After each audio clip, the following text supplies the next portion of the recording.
had a calf strain little saga back in 2024, and that's actually the first time I used the lever, was playing around with different shoes, and I didn't realize I ended up in one with a low millimeter drop.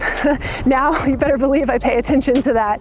But so the lever, I felt like, was something that I wanted to have in the event I got an acute injury, or if I did get an overuse injury. And I felt like that would be a great setup so that if I was taken out from the sport and I needed to rebuild, I could do so in a healthy way and get back to the sport quicker because I'm able to offset body weight. So I really appreciated the system when I first learned about it, and that's what made me buy it for myself back in 2024.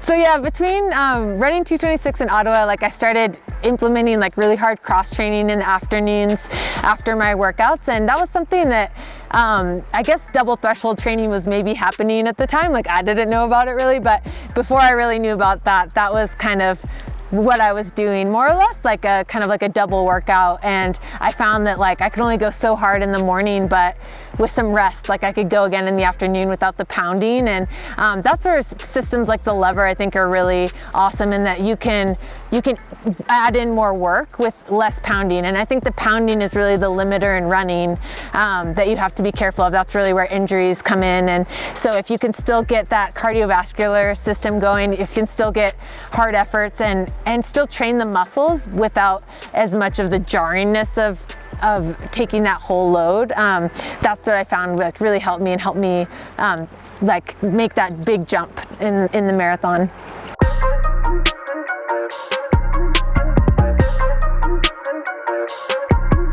So the big changes that I've made is really just being a lot more proactive on taking a day to be in the pool or use the lever or not go out for that run that's scheduled. I think when I was younger, your body's more resilient, but also your mind is more stubborn, and oftentimes that isn't the best pairing because it means you can push yourself until you're really in the dirt. And now as you get older and wiser, like you can just tell what's pain versus fatigue from training, and that allows you to then make that delineation and make a proactive decision. So instead of saying, oh, I'm in the middle of a marathon block, I have to get this 12-mile easy run done, that's not actually going to move the needle in terms of my performance come race day, but might be the difference between a broken foot and not a broken foot.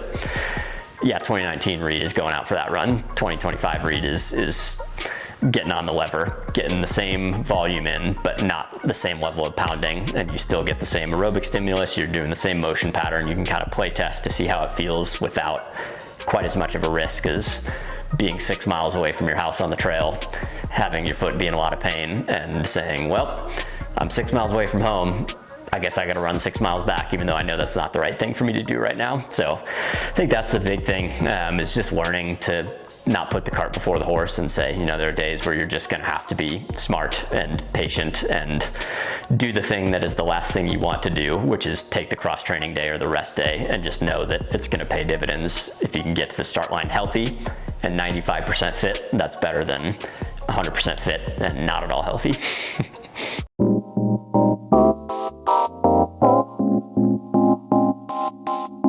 I believe that returning from injury is more mental challenging than physically challenging. The rehab is usually quite easy, but you always have this little voice in your head telling you that, are you able to run again? Are you able to push the limits and load your body? Will next step maybe injured you? But with using the lever system, I think I can quiet this voice a little bit, and I can still be able to increase the running volume and the training volume or the speed without doubting myself for every single step and being afraid that I will injure myself in the next session. So Leverhead gave me a lot of confidence that I will have the durability to perform in the next race without harming my body. With the lever, I've used the lever in multiple ways. Whatever is for workouts, whenever I'm feeling fatigue, whenever I'm feeling little nicknaps where I know it needs to be cleaned up. But for me, even during the fall, I use the lever every other week to do long runs.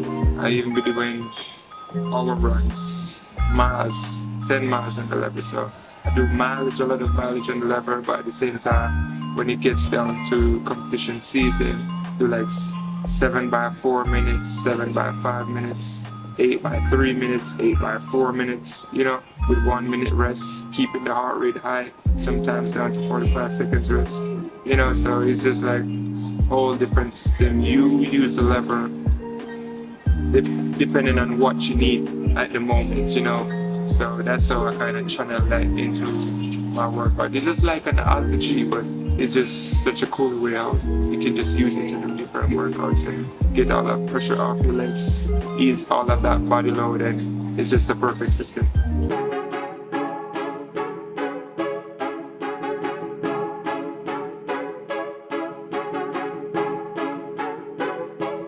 I use the lever system since many years, and I'm a big believer that it really helps me to stay injury-free and also to increase my speed.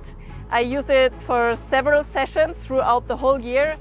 So it's for overspeed sessions where I try to run faster without having the impact and also having a lower heart rate. Then I also use it to take off load from just for a general run. So I think I found out about the lever system in a period where I was struggling with an injury. But looking back, I thought I could use the lever system, to use it while I was still injured. But I think this is something I would not go back to. I think working with the lever system really taught me that when you're injured, it's best to really take a break and let your body fully heal. But then it's a great tool when you start to build back, to really offload your body and just to help you get back into that good rhythm. And I think since I started using the system, I'm way more sensible with my body. I think because I can use the system, I don't really get to the point where I'm overloaded because I use the system. Once I feel I'm getting tired, then I can make the decision with my coach Philip, you know what, I'm feeling really tired, maybe we should switch this run session to the treadmill and use the lever system just to be safe. And I think, since then I didn't really had a running related injury anymore.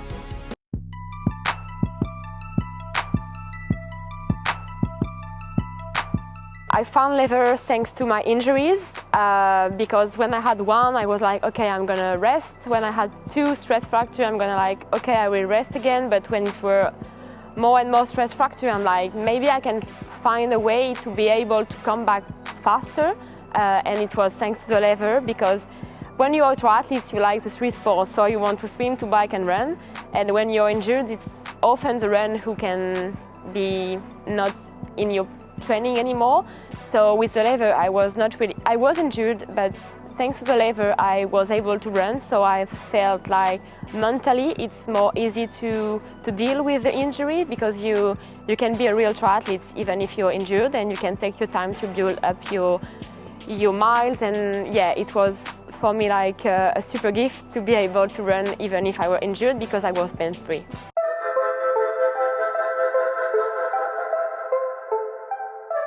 So we started to use the lever system actually really early on with running, because I hadn't been running much. With POTS, running is the one that triggers symptoms the most because you're stood upright, and if lying down is the best, standing up's the worst, running is like off the scale. So we were using the lever just to try and mediate a little bit some of this heart rate increase, while also loading my body when it couldn't tolerate that much running, not through injury, but just I was running so slowly and my heart rate would not drop below 170. So every run was like a tempo threshold run, and then I just need to sleep. So the lever just alleviated that a little bit and meant that I could do a little bit more without completely overloading my body and my nervous system. And then as the myocarditis symptoms improved and the POTS symptoms therefore improved, we were able to utilise it to introduce some leg speed work. So taking off like quite a lot of body weight, setting the speed quite fast, like way faster than I had been running, like sub 4-minute Ks, just to get the cadence up so that I wasn't plodding, because I'd been plodding along at like 6 minutes per kilometre. So yeah, I was able to utilise it just to kind of get my leg speed going so that when I eventually came back to racing and doing intensity, it wasn't completely different to what I had been doing and how I had been running. With lever, I could add it into my rehab plan quite easily from my house, because in lockdown John built me a gym in the garden. I was able to use it all the way through getting back to running, because when you haven't been running that much, sometimes it's about the mechanics as well. So you haven't ran for that long, but using the lever I can actually get the mechanics going earlier than probably I would be able to fully weight bear, because you can go on it and take a lot of weight off your body and the loading. So I use it really early on and then progressed all the way through, and I still use it weekly now because I'm a bit older and I'm very injury prone, so I don't like to do a lot of mileage, but I can add in a lever run to then get the mechanics and feel like I am running like 5 times a week rather than 4 times a week. But I also used it a lot in pregnancy, because I ran up until the day I gave birth. Actually, I went for a run in the morning and I gave birth in the afternoon. So again, it just allowed me to run more through pregnancy as well, because again, it just offloads the weight. And I'm very prone to calf injuries. So I've come back from many calf injuries using the lever, and it gives you that confidence that, because when you're running, I think it's something like 5-6 times your body weight, I think, goes through your calves. Whereas with the lever, I can gradually load it and get that confidence ready to then be able to fully load it. Because I think sometimes when you've had a lot of recurring injuries, it's quite hard mentally to just relax and get back into running, because I do find with calves, they don't give you much warning, so it's not like I can slow it down and stop if there is an issue. It just like, they just go. So I've used lever in a lot of aspects of my career, to be honest.